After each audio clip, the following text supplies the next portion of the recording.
The word of the Lord came to Jeremiah and said, When 70 years are accomplished, I will bring upon that land all that is written in this book, which Jeremiah has prophesied against all of the nations. Jeremiah prophesied many chapters about the day of the Lord's vengeance, and also about the future forgiveness of sins and the rapture. For example, in Jeremiah 51:16, it reads, When he speaks his voice, there is a multitude of waters in the heavens, and he causes the vapors to ascend from the ends of the earth. The waters are symbolic of people, and the vapors are the spirits arising into heaven. Jeremiah also talks about the future point in time when he will make a new covenant with everyone, that they shall know Jehovah, and his law will be written on our hearts. Because none of these things were completed, nor could be completed in 70 literal years, we can safely assume that the years Jeremiah is referencing are a symbol for another unit of time. For example, Peter tells us that a prophetic day can mean 1,000 years, and most scholars accept the principle that a prophetic day can represent a year. A year can be viewed as a complete cycle of weeks, and therefore can also symbolize a jubilee, which is a complete cycle of 7 weeks of years.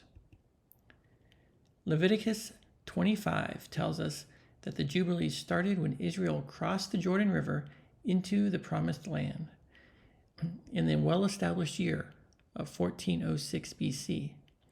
This marks the start of Jeremiah's 70 years. 70 Jubilees later ends in 2024, by which time everything spoken of in Jeremiah will have to be completed if this understanding of Scripture is true. We can verify this interpretation of Jeremiah with a second witness from Daniel 9:24. Daniel was studying Jeremiah when the angel Gabriel came to him with understanding. He told Daniel that 70 sevens are determined upon his people, during which, among other things, the vision and prophecy would be sealed up or completed. This is a parallel to what must happen in Jeremiah's 70 years. But how should we interpret Daniel's 70 sevens? Most people interpret it as 70 weeks or 490 years, not 70 Jubilees. However, even 490 years was not enough time to complete everything described.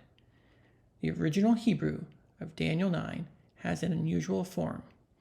When you remove the vowel points, which were not added until after 600 AD, the text reads 77s.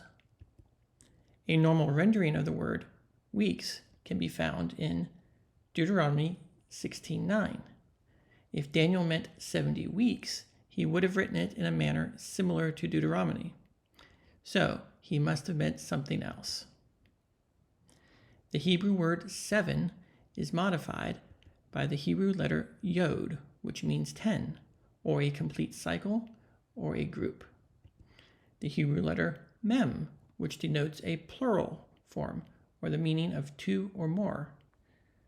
Pulling it all together, Daniel 9:24 could mean 70 tens of 7, 70 groups of 7, or 70 complete cycles of 7, which would be the same as 70 Jubilees, which are 7 times 7 years. For additional confirmation and a third witness to this timing, please watch the video Daniel 12 Unsealed, where I unpack the proper interpretation of Daniel 12:11 through 12 and show that it points to the abomination of desolation in 2028, which is exactly 3.5 years after the last year of the 70 Jubilees of Daniel and Jeremiah. Blow the trumpet in Zion, sound the alarm on my holy hill. Let everyone who live in all the land tremble, for the day of the Lord is coming. It is close at hand, a day of darkness and gloom, a day of clouds and blackness.